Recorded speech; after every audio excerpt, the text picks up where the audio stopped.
Hi, this is Rachel from Ray K Books, and today I'm talking with Sara Raasch, who is the author of Snow Like Ashes. Hello, Sara. Hi. Hi. We are promoting Snow Like Ashes. Can you please tell everybody who is watching a synopsis of that book? Yeah, Snow Like Ashes is about a 16-year-old girl named Mira who is one of 8 surviving refugees from the Kingdom of Winter. 16 years ago, the Kingdom of Winter was overtaken by the Kingdom of Spring, and most of the citizens were enslaved or killed. And these 8 remaining refugees escaped, and Mira is one of them, trying to help free the rest of their people from Spring. And the book picks up where they're trying to find a magic conduit that will help them regain Winter's power. Ooh, so a lot of the winter, spring, summer type elements are in here. Yeah, 4 of the kingdoms in the book are winter, spring, summer, autumn, and then there's 4 other normal kingdoms that aren't stuck in one season. I see. So my question, the first question that pops into my head is what's your favorite season? And what's your favorite kingdom? Actually, that's the same answer for both of them as autumn.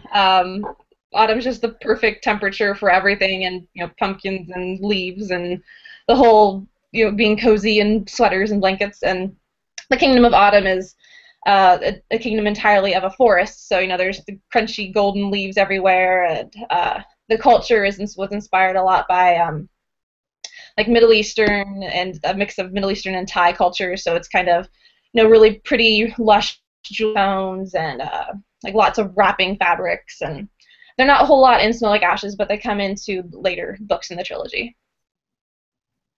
So why is it called Snow Like Ashes? Well, it plays a lot on the Miras from the Kingdom of Winter, and that their kingdom was destroyed, and that the most Sorry. what's left of their kingdom well, it's fine in winter is ashes, because when anger overtook it, he burned a lot of the kingdom or a lot of the cities and destroyed a lot of their things.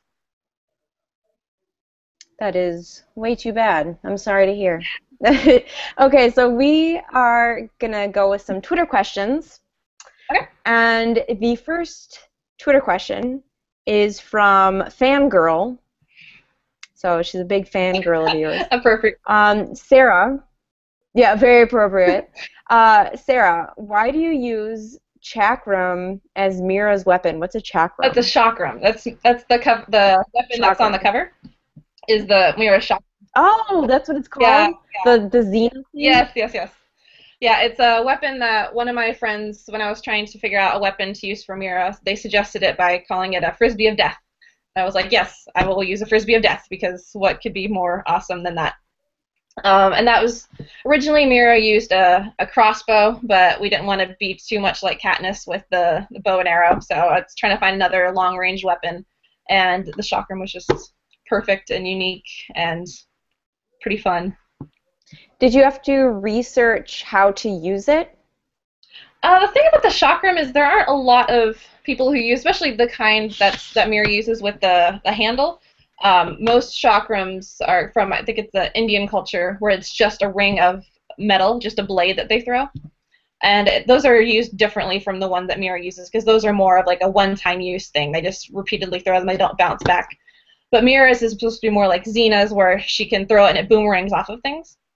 So it hits things and comes back to her. So it's kind of my own research and kind of my own coming up with how the physics of it and how she throws it.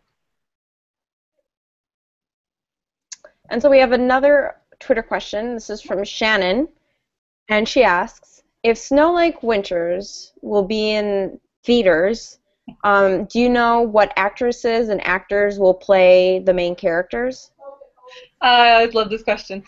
So the actress that I would love to play Mira, if this ever happened, because totally likely, is I'm gonna butcher her name. It's Xenia Solo. She's in a TV show called Lost Girl. She plays Kenzie, and nobody watches this show because I don't know, the fandom's so small, but I love it, and people should watch it. I always try to get people to watch it. But she has these beautiful blue eyes that are totally Mira, and the character she plays in Lost Girl is spunky and snarky and just totally my main character, and she'd be perfect for Mira. So, did you do a lot of research on this? Because you had a actor like that. Like, People ask yes, I have me a one. lot, actually. Yeah, as soon as I started watching Okay. Lost Girl, I knew that I liked her, so I've kept that in the back of my head every time people ask. The next Twitter question is from Shannon. Deserves to be in the Snow Like Ashes soundtrack film soundtrack, I think she meant. Oh god, there are so many songs. I think the probably the biggest song I think would be Titanium by David Guetta and Sia. That's kind of Mira's theme song, is the whole badass like warrior girl type thing. Very nice. And then the next question is are you Team Theron or Team Mather? So Theron and Mather are the two love interests in Snow Like Ashes, and I can't answer that question because I feel like it would give things away towards the end of it. So I will stay neutral. That's fine, that's fair. But if you had to pick, come on, you have to pick one. There has to be I one that's just like, I would go with him more. Okay, well, based on Snow Like Ashes, so Theron is the Prince of Cordell, and they're a very wealthy kingdom, and Mather is the deposed King of Winter, which is, a kingdom that's not even in existence anymore. So I think I have to pick Theron just because, he's much less stress in his life right now. So you said he's king? How old are these characters in these books? So Mather's the king. He's king only because his parents died during the takeover. So he's 16. A 16-year-old king? Do you know what Yeah. other king was below 16 and ruled? That one guy from Game of Thrones that killed everyone? He is not like Joffrey. He is so much better than Joffrey, I promise.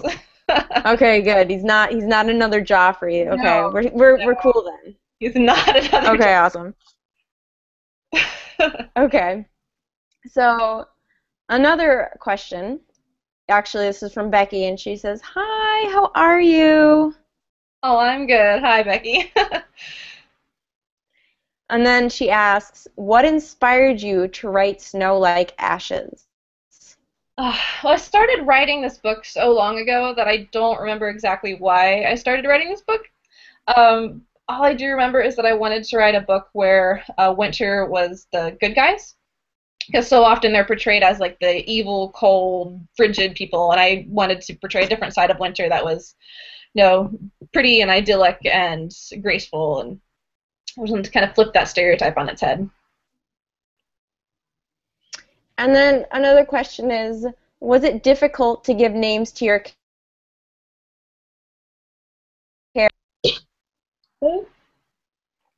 Again, I've been working on this for so long that all the characters were kind of named when I started rewriting it again. So the biggest difficulty I had was some of their names were kind of unpronounceable, so I had to change them just so people could read it and understand their names. Well, they aren't like normal everyday names. So are they like, excuse me, they seem like Greekish. Like, are they like, what kind of names are they? Well, a lot of Winter's culture in particular is supposed to be based on more of a Grecian style, and Cordell, one of the other big kingdoms in Snow Like Ashes, is more like kind of like Roman Nordic inspired. So a lot of their names do come from those similar cultures in our world.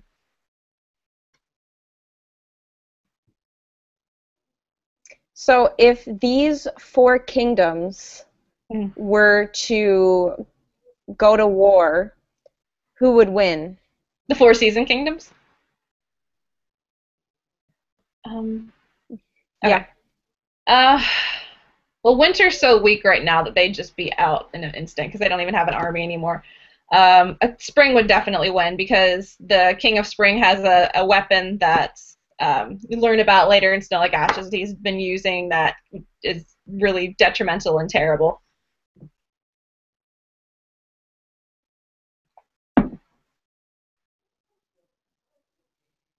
And so, what is your favorite kingdom and what is your least favorite kingdom? And I know it's difficult because you write them and you're supposed to love everything about your book. But I mean, how about this? How about like if you were to live in a kingdom, what's a kingdom that you would love to live in, and what's one where you're like, nah? Oh God. Okay. Well, I definitely would not want to live in either in summer because I hate heat and it would just be miserable there. um, I would probably want to most live in probably one of the rhythms. They're the four kingdoms that cycle through all seasons instead of being one. And they tend to be more well off and kind of nicer and wealthier, which would make living there much, much more pleasant. So when you say seasons, does that mean that it's like always winter there and it's always spring and fall and Yep, yeah. So summer's always summer and autumn's always autumn and yeah.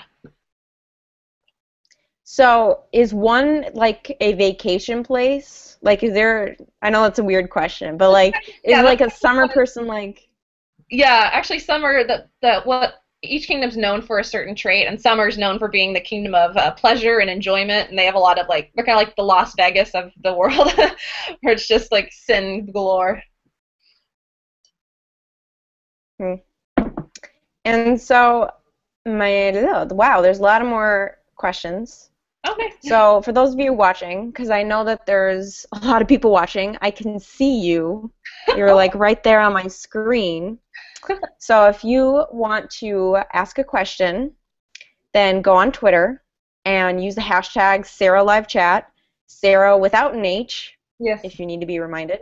And and then ask whatever you want. It can be silly, it can be serious, it's up to you. The choice is yours. So another question is, what is your favorite book? Oh God. Well, it's a series. It's called The 12 Houses by Sharon Shin. It's an adult fantasy series that I read when I was a kid, and I'm actually rereading it right now. I've reread it so many times. She created such a rich world, and the characters are all so complex and amazing. And reading it now is kind of like coming home because I've read it so much and I'm so familiar with it that I don't know, I'd love it, and I recommend it to everybody. And then another question is, what songs did you listen to while you were writing your book? Do you have a playlist? I do. I have a playlist, but I can't listen to it while I'm actually writing because I get too distracted. I need silence. But I listen to it like while I'm like brainstorming and drafting. And actually, the playlist went up on Nikki Wang's blog at Fiction Freak. It should be up on there. It went up like last week, so it should still be there. Very nice. Are you going to put it on your website too, or is it just going to be on that blog? Oh, it's a link to it's on my website, so you should be able to find it on my interviews section. Perfect. Okay, so we are going to play a game now. Okay. And that game is Would You Rather. So, for those of you who don't know what Would You Rather is, I would ask Sarah a question like, would you rather eat apples or oranges for the rest of your life? And then she'd have to say either apples or oranges, except this is literature edition. So the first question is, would you rather live in the world of Hunger Games or Divergent? Oh, Divergent. I think I'd have to say Divergent because the Hunger Games is so like awful and intense. It is. I think both of them are awful and intense. Yeah, I think Hunger Like, Games. if we're gonna be serious here. Yeah, neither of them are ideal. Would you rather fight next to Hermione from Harry Potter, Katniss from the Hunger Games, or Triss from Divergent? I think Hermione, because she kind of had a broad range of talents. She'd be pretty handy. Would you rather read a book that is written poorly but has an excellent story, or read one with weak content but is written well? The one with a good story, because I can overlook writing, but if the plot is not good, then I lose interest. Who would you rather have as a child, Harry Potter or Hermione Granger? I think Hermione again. Harry had a lot of issues. I'll take Hermione. Would you rather write novels where all the characters are women or all men for the rest of your writing career? Women. Women Would are. you rather? Well, there's some YA authors who choose men. Like this is a question where women actually choose the opposite sex. Well, it really is. There's a It lot of really men. depends on who's easiest. That's true. Um, would you rather only write your books in trilogies or standalones? And I know this is your debut book, but still applies. Yeah, well, Snow Like Ashes is actually a trilogy, and I'm working on books 2 and 3 right now. And even though the sequels are horrible to write, I think I will always end up writing trilogies. So I don't foresee myself writing standalones. Would you rather write a book without using conjunctions or have every sentence of your book begin with one? I think I'd rather not use conjunctions than have every sentence start with one.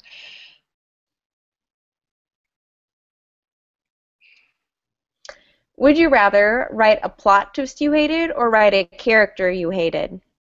Write a character I hated, because I think there's ways you can fall in love with characters, even if you do hate them. There's things you can do with them. Would you rather a super successful movie be made from one of your books or a long-lasting television series? Ooh, a television series. Definitely. Those seem to have bigger fandoms because they kind of grow and build. Would you rather critics rip your book apart publicly or never talk about it at all? Hmm. Public ripping, because at least they're talking about it and at least they're discussing it. And that concludes our Would You Rather game. Congratulations. Yay! Good job. Okay. Yay. So we're going to go back to some Twitter questions because we have more now. Oh, And one of them is, what is your favorite character in Snow Like Ashes? I Or have who to is, say not what Mira, is. the main character, just because she's been with me for most of my life, and she's spunky and smart and kind of everything that I wanted to be as a 16-year-old. And, well, do you think that Mira has a little bit of you in it? Or you said who you wanted to be in 6 years as 16, so is that someone you wrote that you want to be or traits that you want to have? I think Mira's very similar to how I am now. So when I first started writing Snow Like Ashes back when I was a teenager, she was who I wanted to be. So because she has a lot of my humor and my snark mostly. um, but like my family reads it, they say they can see in me, which I guess means I kind of became her in a way. So she's really fun for me to write. That's all I really know.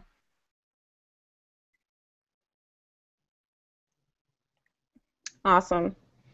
And then another question is, who is worse, Angra or Herod? Are those character names? Yeah, the Anger is the main bad guy, and Herod's kind of his like henchman, his highest ranking general. Uh, because he's the one who gives Herod all of his orders and his commands. So no matter what Herod does, Anger is still the one behind everything. And then another one is, how long did the book end up being? Which means, I guess, how many pages maybe? I think it's like 400 and like 400 and oh no, how many? 416 pages. That's a lot of pages. Oh my gosh. It's pretty That's a lot of words a lot of in a words. story. So it's a lot of words. How long did it take you to write that?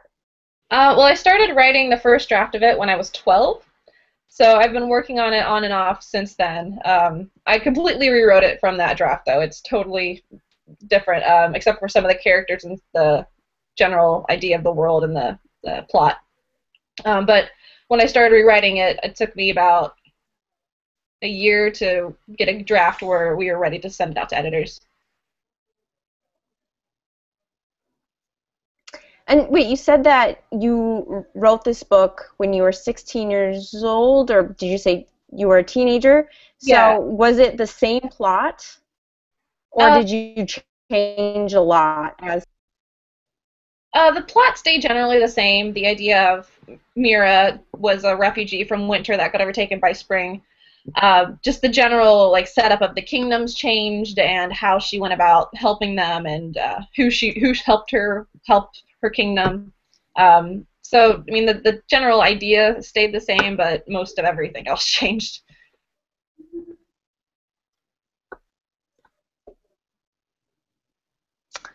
And another Twitter question is, do you prefer tea or coffee? Oh, I like them both. It depends on like what the mood is. If it's like a cold tea, but if it's like a stressful deadline day, then coffee.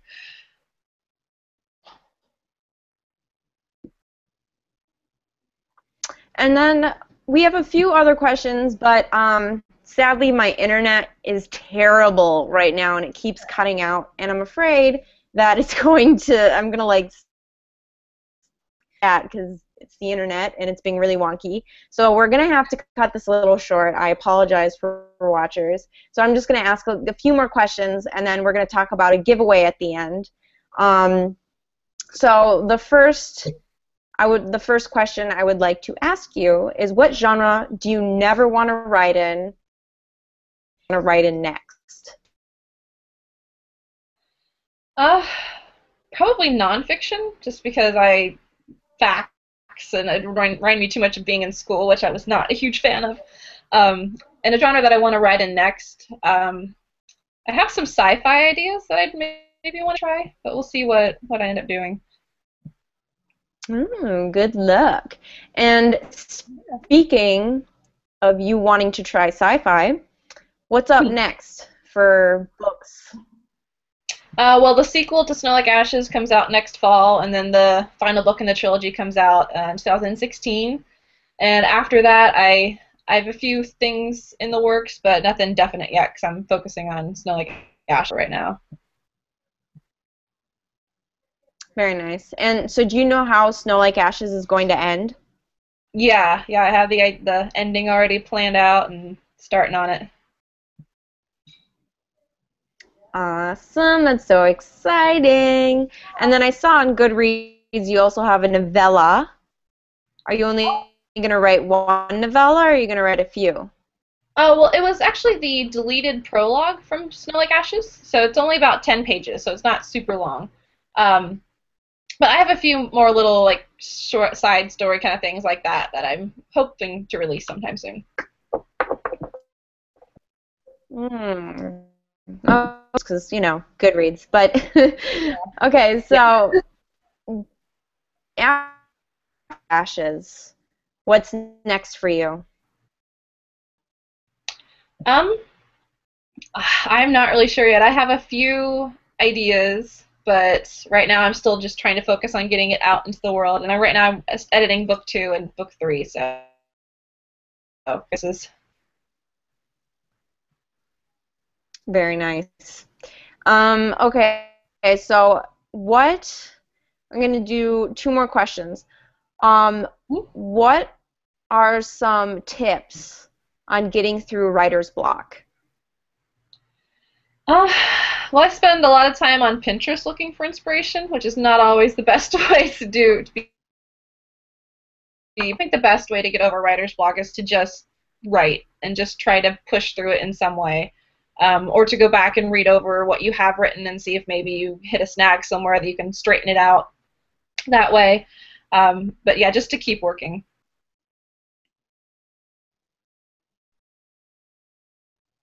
Nice. And then my last question is, what are some tips for aspiring writers? Uh, Keep moving forward. That's one of my favorite quotes. I got it from the movie Meet the Robinsons. I know it's something Disney said, I think, so it was before that movie too. But persistence is key in this industry. If you keep at it and you keep trying, I mean, I started writing Snow Like Ashes when I was 12, and it's published now, so that's like more than 12 years of persistence. So I think just keep trying. Awesome. Thank you so much. And now we're going to talk about a giveaway. Either the publisher or myself, I'm not quite sure which one yet, is giving away Snow Like Ashes. And this is to USA only. Sorry, international and Canada, but there's other giveaways on my channel, so take a look at those if you want an international giveaway. And in order to win this giveaway, this live chat is going to become a YouTube video. And when it becomes a YouTube video, I'd like you to comment on that video with a way to contact you if you've won, because when I mail people on the YouTube messages, it doesn't work. And people don't get their message and they don't win the book. So give me an email or a Twitter or something to contact you. The second thing, and this is optional because not everybody has a Twitter, is to follow Sara on Twitter. And if you follow her, then please put your username in the comments so I can. And this ends next Monday. 6, 7, 8, 9, 10, 11. Okay, so which is the 12th, I think. And let me see if there's anything else. Oh, it's the 13th. That's it. So thank you so much, Sara. This was a lot of fun. I'm sorry that we had to cut it short. I feel really bad, but my internet is acting up. But I hope that we can do this again soon. Yeah, thanks for having me. It was super fun. All right, awesome. Bye. Bye.